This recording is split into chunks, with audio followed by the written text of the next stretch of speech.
नमस्कार दोस्तों, मेरा नाम है अंशुमन नाइक और आप सभी का बहुत बहुत स्वागत है इंडियन डिफेंस न्यूज के डिफेंस टॉक सीरीज में, जहां पर हम रोज नए नए डिफेंस अपडेट्स के बारे में बात करते हैं। तो चलिए देर न करते हुए आज की वीडियो शुरू करते हैं।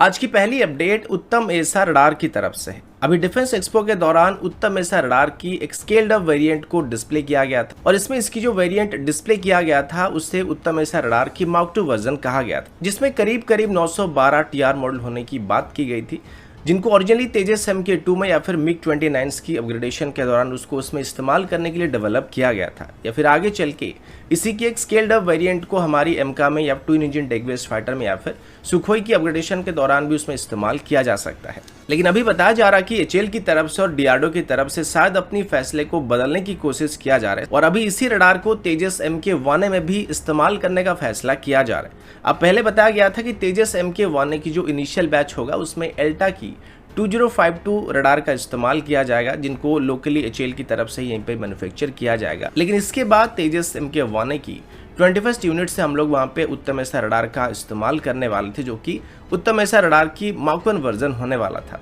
जिसमें करीब करीब 780 के आसपास टीआर मॉडल होने की बात की गई थी। लेकिन अभी इसके बदले DRDO की तरफ से और HAL की तरफ से तेजस MK1A में भी सेम उत्तम एसा रडार की मार्क 2 वर्जन को इस्तेमाल करने की बात की जा रही है, जिसमें 912 टीआर मॉडल होने वाली है। अब इसके पीछे कारण यह है कि उत्तम एसा रडार जो है वो काफ़ी कम पावर को कंज्यूम करती है। साथ ही अभी तेजस MK1A की बात करें तो इसकी जो फ्रंटल कोन सेक्शन है, जहां पर कोई भी रडार को हम लोग इंटीग्रेट कर सकते हैं, वो थोड़ा बड़ा है। तो उस वजह से HAL को भी लगता है कि हम चाहें तो वहां पर उत्तम एसा रडार की मार्क 2 वर्जन को वहां पर इस्तेमाल कर सकते हैं। अब उत्तम एसा रडार की मार्क 2 वर्जन की बात करें तो इसकी डिटेल स्पेसिफिकेशन अभी पब्लिक में ओपन नहीं किया गया, लेकिन इससे पहले DRDO की तरफ से किसी एक्सपो में अपनी उत्तम एसा रडार की जो मार्क 1 वर्जन था उसकी कुछ डिटेल को पब्लिक किया गया था, या फिर इसकी ट्रैकिंग डिटेल को वहां पे पब्लिक किया गया था, जिसमें लाइट कॉम्बैट एयरक्राफ्ट की साइज की फाइटर जेट को करीब करीब 140 किलोमीटर की दूरी से ट्रैक करता हुआ देखा गया था। तो उस हिसाब से देखा जाए तो उत्तम एसा रडार की जो मार्क 2 वर्जन होने वाला है उसकी परफॉर्मेंस उससे बेहतर हो सकता है। लेकिन सबसे बड़ी बात यहाँ पर सिर्फ एक पावरफुल रडार को ही इंस्टॉल करने से नहीं होने वाला। जगह है तो हम कोई भी रडार वहां पे इंटीग्रेट कर सकते हैं और इंस्टॉल कर सकते हैं, लेकिन क्या तेजस की MK1A वेरिएंट इनको सफिशिएंट पावर को प्रोवाइड करके दे पाता है, ये सबसे बड़ा सवाल होने वाला। और अगर ऐसा होता है तो यकीनन यहाँ पे तेजस MK1A की ट्रैकिंग कैपेबिलिटी पहले के मुकाबले काफी ज्यादा बेहतर होने वाला है। साथ ही इसकी जैमिंग रेजिस्टेंस भी पहले के मुकाबले काफी बेहतर हो सकता है। अगला अपडेट एयर लॉन्च ड्रोन्स को लेके। इसको लेके 2021 में भारत और यूएस के बीच एक MOU को साइन किया गया था, जिसे भारत की डिफेंस मिनिस्ट्री और यूएस की डिपार्टमेंट ऑफ डिफेंस के बीच साइन किया गया था, जिसमें भारत और यूएस साथ मिलकर एक एयर लॉन्च UAV को डेवलप करने का प्लान कर रहे थे और इसको यूनाइटेड स्टेट की तरफ से अपनी डिफेंस टेक्नोलॉजी ट्रेड इनिशिएटिव के अंदर भारत के साथ साइन किया गया था। अब तब ये क्लियरली बताया नहीं गया था अभी जिन ड्रोन्स को डेवलप करने की प्लानिंग की जाए, इनको किस तरह के ऑपरेशन में इस्तेमाल किया जा सकता है, फिर किस तरीके से इनको ऑपरेट करने के लिए डेवलप किया जा रहा है। लेकिन अभी से पर्दा हटाते हुए बताया जा रहा है कि इनको मेनली इलेक्ट्रॉनिक सपोर्ट, जैमिंग और इलेक्ट्रॉनिक वॉरफेयर ऑपरेशन के लिए इस्तेमाल किया जाएगा। इनमें जो सेंसर्स मौजूद होने वाले वो एक वाइड एरिया में स्कैन कर सकते हैं और इनको किसी भी C-17 या C-130 जैसे एयरक्राफ्ट से लॉन्च किया जा सकता है, फिर रिकवर भी किया जा सकता है। इसके अलावा इनको अलग अलग तरह के मिशन के हिसाब से भी अलग अलग तरह के पेलोड के साथ मॉडिफाई किया जा सकता है और इनकी पेलोड को भी मिशन के हिसाब से चेंज किया जा सकता है। और इनको हम लोग चाहे तो सर्वेलेंस के लिए, रिकॉनेंस के लिए, इंटेल गैदरिंग जैसे रोल के लिए इस्तेमाल कर सकते हैं। और साथ ही अभी इसकी बस डेवलपमेंट फेज ही शुरू हुआ है, लेकिन आगे चल के इसको एंटी एक्सेस और एरिया डिनायल जैसे ऑपरेशन के लिए भी इस्तेमाल करने की प्लानिंग की जा रही है। अगला अपडेट इंडियन एयरफोर्स की हेवी लिफ्ट हेलीकॉप्टर या वर्टिकल लिफ्ट प्लेटफॉर्म की तरफ से है। अगर इस सेगमेंट में इंडियन एयरफोर्स की मेन हेलीकॉप्टर्स की बात करें तो अभी के लिए हमारे पास चिनूक हेलीकॉप्टर मौजूद है, लेकिन इससे पहले हमारे पास Mi-26 जैसे हेलीकॉप्टर मौजूद थे, जिनको हम हेवी लिफ्ट ऑपरेशन के लिए इस्तेमाल कर रहे थे।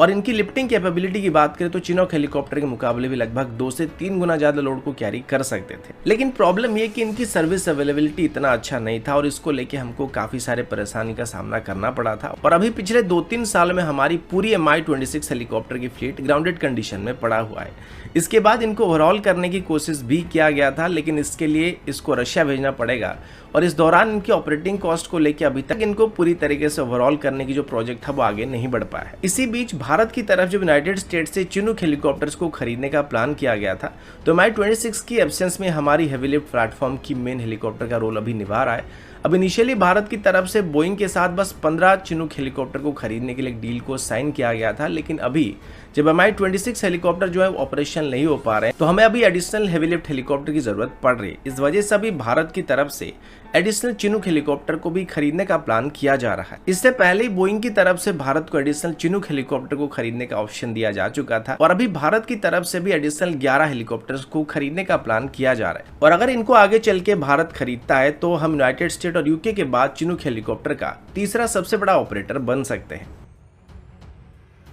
अगला अपडेट इंडियन नेवी की तरफ से, और अभी हम इंडियन नेवी की सबसे एडवांस डिस्ट्रॉयर्स के बारे में बात करने वाले हैं। पिछले साल नवंबर में इंडियन नेवी को INS विशाखापट्टनम को डिलीवर किया गया था, जिसको हम अब तक का सबसे खतरनाक डिस्ट्रॉयर कह सकते हैं, जिनको कोलकाता क्लास की डिस्ट्रॉयर्स के बाद डेवलप करने का फैसला किया गया था। और ऐसे टोटल 4 वेसल को बनाने का प्लान किया गया था, जिसमें से जो लीड वेसल था उसका नाम INS विशाखापट्टनम था और इसको पहले से ही इंडियन नेवी में ऑपरेशनल किया जा चुका है।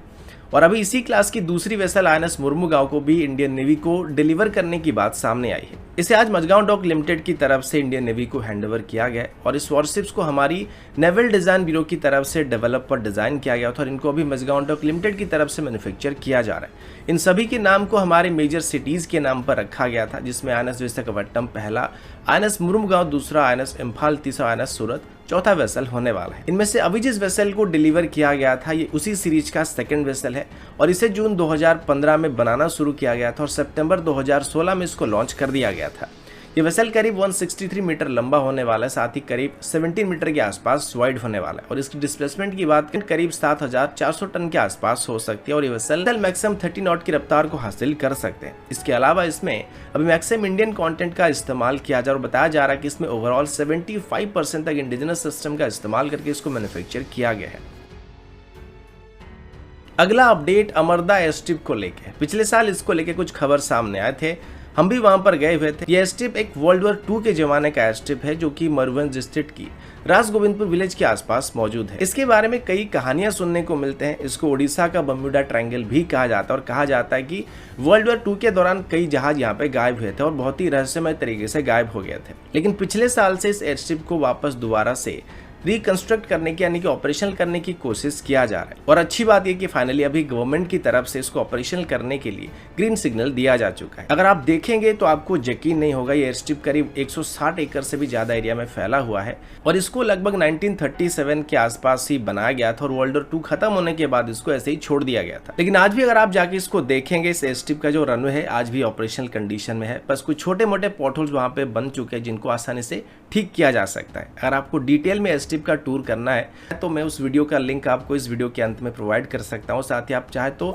इस लिंक पर भी क्लिक करके उसको देख सकते हैं, जो कि काइंड ऑफ ब्लॉग टाइप का वीडियो था। यहाँ पर हमारे एक सब्सक्राइबर है जिनका नाम सुवैन महांती है और उन्होंने एक दिन पहले ही मुझे एक PDF कॉपी भेजा था जिसमें गवर्नमेंट की तरफ से इस एयरस्ट्रिप को रिवाइव करने के लिए अप्रूवल दिया गया था। वैसे पिछले कुछ सालों से DRDO खुद इस एयरस्ट्रिप को ऑपरेशनल करना चाहता था और अभी इसको DRDO के द्वारा उड़ान स्कीम के अंदर ऑपरेशनल करने का प्लान किया जा रहा है। वैसे अगर आपको ये जानना है कि एयरस्ट्रिप किस वजह से DRDO के लिए या फिर जरूरत पड़ने पर इंडियन एयरफोर्स के लिए फायदेमंद हो सकता है, तो आप इस पर बनाए गए ब्लॉग को जाके देख सकते हैं। उस वीडियो में आपको सारी जानकारी मिल सकता है। वैसे उस वीडियो को बनाने के लिए हमारे सुवैन भाई की तरफ से, उनकी चाचा जी की तरफ से और उनकी बड़े पापा जी की तरफ से काफी मदद किया गया था। इनफैक्ट उनके जो बड़े पापा हैं वो वहाँ पर एक आई हॉस्पिटल को भी चलाते हैं जहाँ पर गरीब लोगों को मदद किया जाता है और फ्री में इलाज किया जाता है। और गांधी जी और सुभाष चंद्र बोस जी को लेके उनके पास काफ़ी सारा नॉलेज है। अगर मैं दोबारा कभी वहाँ पे जाता हूँ तो सुभाष चंद्र बोस जी को लेकर और गांधी जी को लेकर जो काफ़ी सारे फैक्ट और मिथ जो है वो इंटरनेट पर घूमते हैं, उनको लेकर चर्चा जरूर करना चाहूँगा। तो दोस्तों अभी के लिए इतना ही, मिलता हूँ आपसे अगले वीडियो में, तब तक के लिए जय हिंद, वंदे मातरम।